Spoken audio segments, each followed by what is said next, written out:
bersama dengan kami di Malaysia hari ini, dan bagi anda yang mungkin baru bersama dengan kami, diucapkan selamat pagi dan diharapkan anda terus setia bersama dengan kami sehingga di penghujung rancangan. Dan seperti yang tadi Zanda wawarkan, ini dia antara motosikal berkuasa tinggi, ada 3, 6, 7, 8, lebih kurang 8 buah motosikal di sini, dan kita nak memberikan fokus tentang keselamatan, sama ada keselamatan sama ada dalam aspek pemeriksaan motosikal, dan juga antara lain kelengkapan, maknanya kalau sesiapa yang betul-betul nak menunggang motosikal berkuasa tinggi ni harus memakai suit ataupun pakaian yang lengkap. Tapi sebelum tu kita nak saksikan sebuah bingkisan mengenai aktiviti penunggang motosikal tinggi, iaitu Moto Guzzi pada hujung minggu. Jadi kita saksikan bingkisan yang telah disediakan.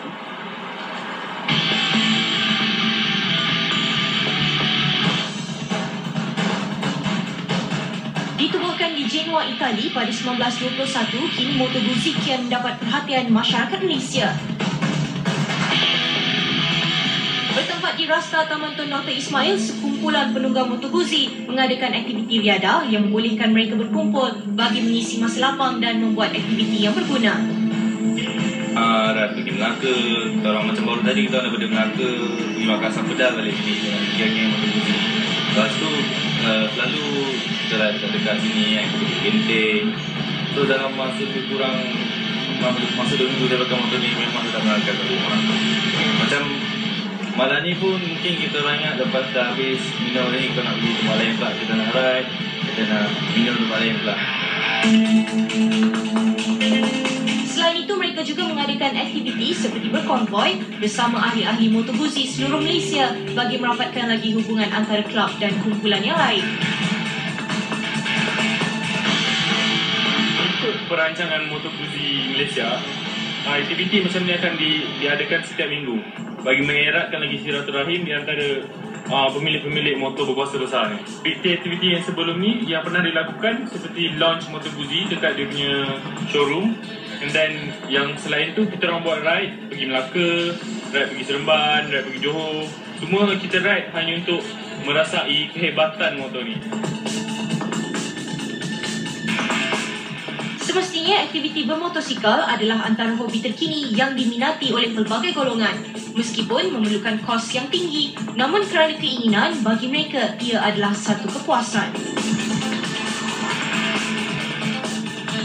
Okey, kalau tadi saya saksikan bingkisan, saya sebabnya mereka ini ada beberapa orang di sini sebenarnya terlibat dalam hujung minggu ni, memang pasti akan sama-sama lah lepak bersama, dan kata mereka lagi selalunya kalau masa lepak tu ataupun masa get together session ni selalunya membincangkan bertukar-tukar idea, mungkin macam mana nak upkan lagi ataupun nak bagi motosikal tu bertambah power mungkin kan. Jadi saya nak bersama dengan salah seorang daripada penunggang motosikal berkuasa tinggi ni. Saya silakan tamu kita untuk hari ini, iaitu Idon Pang, yang juga merupakan pakar motosikal berkuasa tinggi. Apa khabar?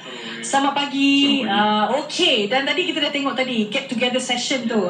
Sebelum saya nak pergi kepada ciri keselamatan, saya nak tanyakan dari segi pertukaran idea tu bagaimana agaknya? Okey, ciri pertukaran idea ni sebab dia ada ramai jenis rider. Okay, dia punya rider ada yang jenis sport touring, ada yang jenis sports bike, ada yang jenis overlander, kan, ada yang jenis easy rider. Okey, so berbagai-bagai jenis rider. So selalunya bila rider dia bersama, dia pertukaran idea pasal bukan saja ciri-ciri performance tapi ciri-ciri keselamatan. Betul.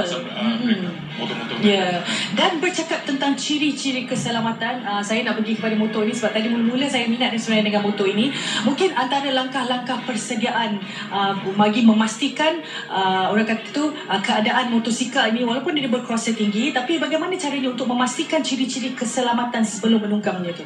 Sebelum menunggang motosikal kuasa besar ni, dia punya setiap rider punya attitude-nya, dia mesti selalu peka terhadap benda-benda yang dia punya behavior motosikal. So most importantly pada rider lah, dia selalu check tayar mereka. Dia akan selalu check dia punya motosikal punya temperature masa dia ride, kan. Dia akan check untuk dia orang panggil loose ends, motosikal punya loose ends. Jika ada mereka terdengar apa bunyi-bunyi yang biasanya tak keluar dari apa motosikal mereka, okay, so mereka akan rasa kurang selesa dengan so bila ada loss of confidence tu, most of the time that is the thing yang mereka akan jeopardize safety motorcycle. Mungkin kadang-kadang tu cuma saya tertanya-tanya, kalau kita menaiki motosikal berasa tinggi ni, tapi tiba-tiba di tengah jalan baru you dapat tahu ada something wrong somewhere. Tapi bagaimanakah langkah yang seterusnya mungkin? Sebagai apa, sebagai season rider dengan sebagai seorang yang apa tahu sedikit sebanyak pasal teknikal ni, biasanya kalau ada simptom-simptom tertentu, sebelum berlakunya sesuatu pada motosikal, dia akan motosikal ni communicate dengan rider. Dan saya ni ialah bukannya semua perempuan pandai tentang motosikal. Mungkin boleh tunjukkan sikit di manakah kalau saya lah ada naik motosikal sekali, first kali saya akan pastikan brake saya tu adakah berfungsi atau tidak. Brake tu ada antara yang terpenting juga. Mungkin antara lain Idam boleh kongsikan bersama dengan kami. Brake motosikal sekarang kebanyakan dia fitted dengan brake teknologi yang terbaru. Kalau motosikal ni dia ada ciri-ciri spesifikasi macam ABS untuk meningkatkan lagi apa keselamatan apabila brake ditekan dengan kuat. Maknanya bukan brake biasa. Bukan brake biasa. So dia macam kereta sekarang, ciri-ciri keselamatan dia agak meningkat lagi. Ini dia kalau boleh saksikan di skrin sekarang ya. Itu merupakan disc brake.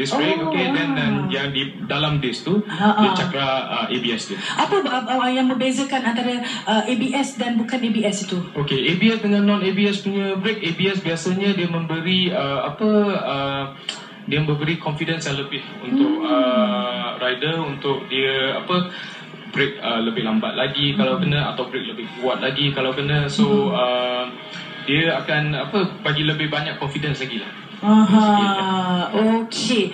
Saya nak tanya pula, sebab motosikal berkuasa tinggi ni ada macam-macam kumpulan. Ada yang single arm dan juga ada yang double arm. Kalau ada single pasti ada double. Apakah agaknya yang membezakan di antara single arm ini dan juga double arm ini? Mungkin double arm ni lebih power lagi dari segi ciri-ciri keselamatan antara kedua-duanya, perbezaannya.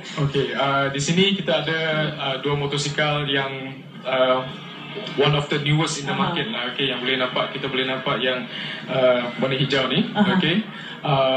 Sekarang one of the most powerful sports bike in one of the most powerful sports bike in the world. And the red one we can see here, yang warna merah ni, one of the best handling sports bike in the world.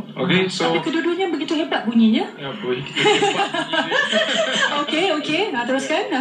So mereka bukan saja dari segi kelajuan motosikal ni, tapi dari segi sistem handling, dari segi sistem brake mereka pun paling mempunyai ciri-ciri teknologi yang paling tinggi sekali di dunia pemotoran sekarang.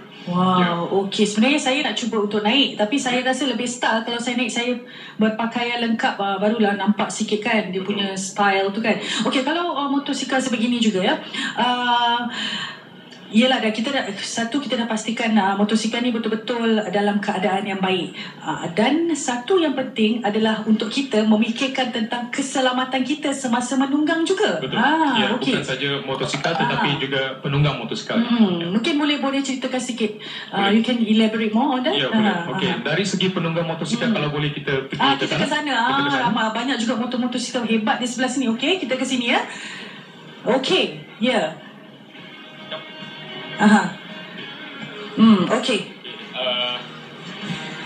Sebelum tu, ini apa maknanya ni?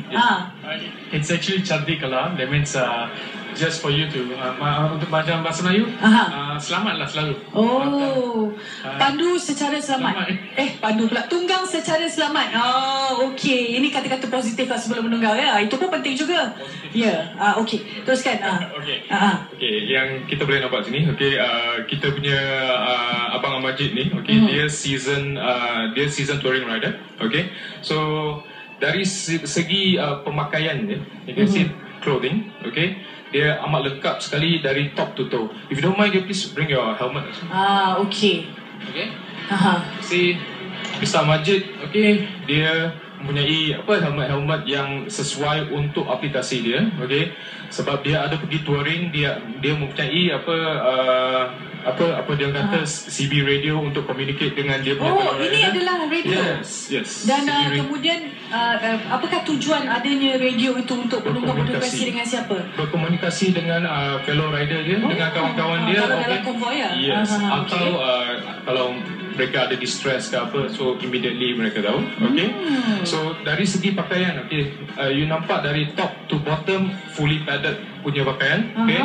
Knee pads, okay. Elbow pads, okay.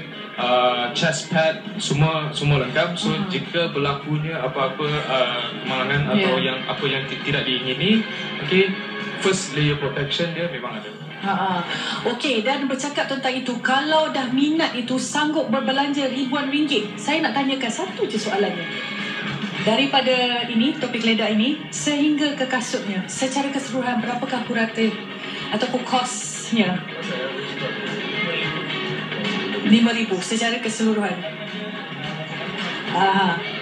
Alat komunikasi dia, you akan bayar macam 800 ke 1,500. Tapi bergantung juga pada jenama.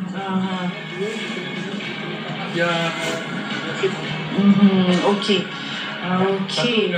Tengok pun design pada kasut. You nak kasut waterproof ke, you nak kasut dengan steel toe ke, protection ke, atau lagi pun ya tengok helmet yang boleh buka ke tak boleh buka. Sebab kadang-kadang kita ni pakai helmet, kita suka macam kita touring, kita suka cakap. Okey. Jadi akan dibuka ini. Okey. Macam biasa. Dan kalau panas, kita hanya bawa visor bawah. So jadi macam pilot. So kalau hujan, okey. So safety daripada arah safety helmet tu yang paling penting nama tu sekarang safety. Oh, okey. Dan sekejap lagi yang di atas ni pula. Okey, yang ni apakah ventilation system. Fungsinya? Oh. So ventilation. Kalau kita membawa motor, kita selalu berpeluh kan. Yang ni bawa angin masuk ke dalam helmet, so kita tidak berpeluh banyak. Dia menyujukkan kepala.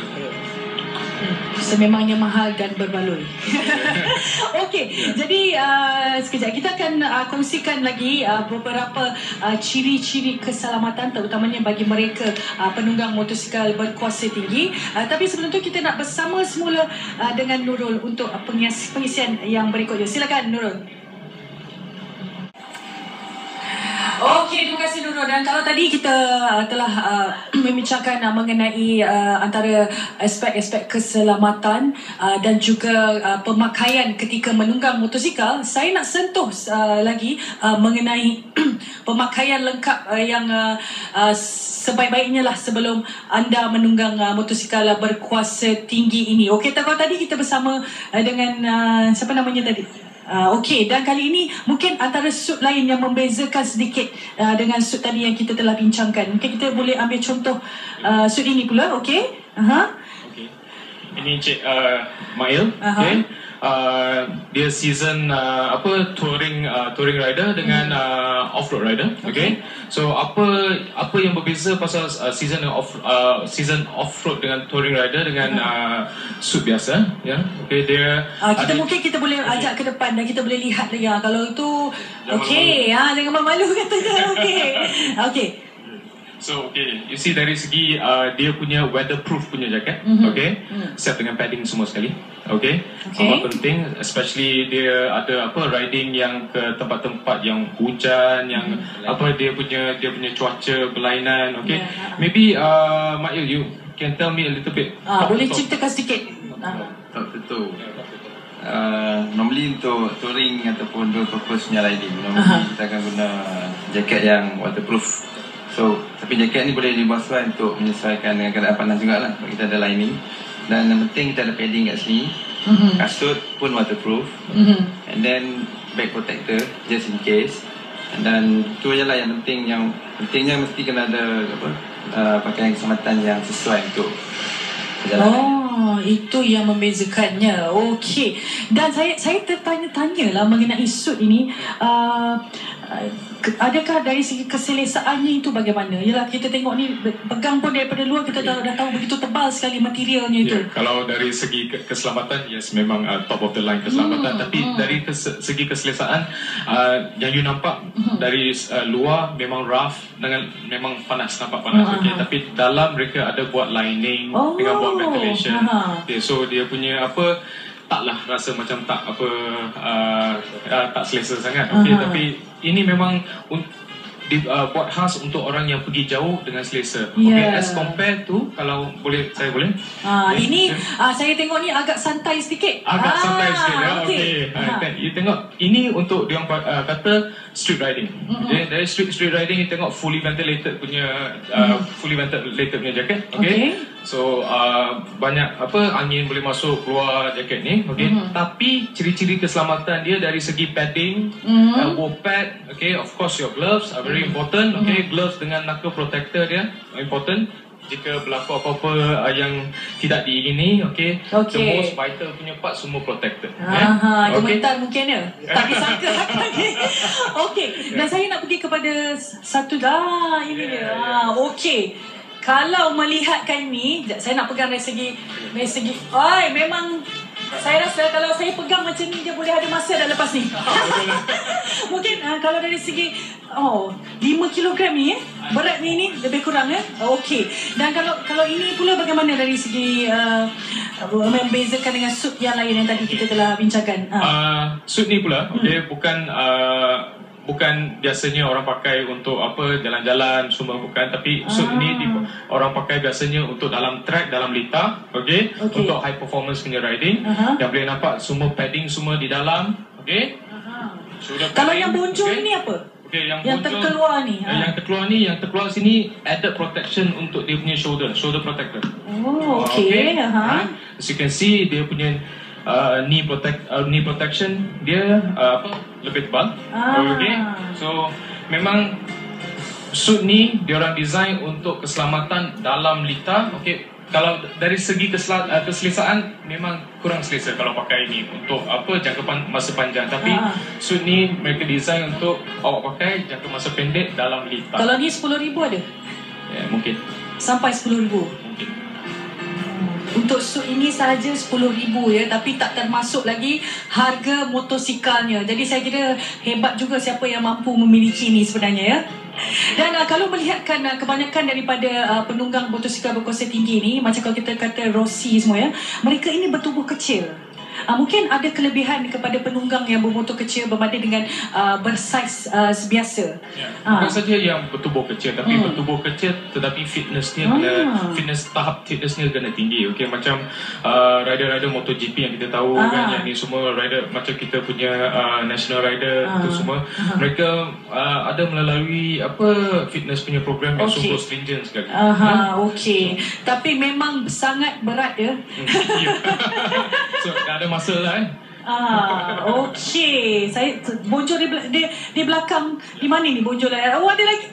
Ada lagi bonjol. Bukan saja di bahu, di belakang pun ada bonjol. Okey. Ini apakah function ataupun fungsi bonjol di belakang ni? Okey, ini hump. Okey, ada yang kata hump ni untuk aerodynamics. Okey. Bisa aerodynamic ada juga practical use untuk hump ni. Okey, kalau ada terjatuh atau okey. Hump ni akan make sure kepala tidak pusing all the way to ke belakang. Okay. So untuk protection for the neck also lah. Okay, so the hump is very important. Okay. Jadi terima kasih banyak-banyak diucapkan kepada Idon Pang ya. Okay, terima kasih, dan juga kepada anda semua penunggang-penunggang hebat di belakang saya ini. Terima kasih di atas kerjasama yang diberikan. Jadi yang penting adalah sebelum menunggang tu pastikan bukan saja dari keadaan motosikal anda itu sendiri, tetapi anda harus dilengkapi dengan suit yang sepatutnya. Jadi kita akan berehat seketika. Kita akan kembali lagi selepas ini.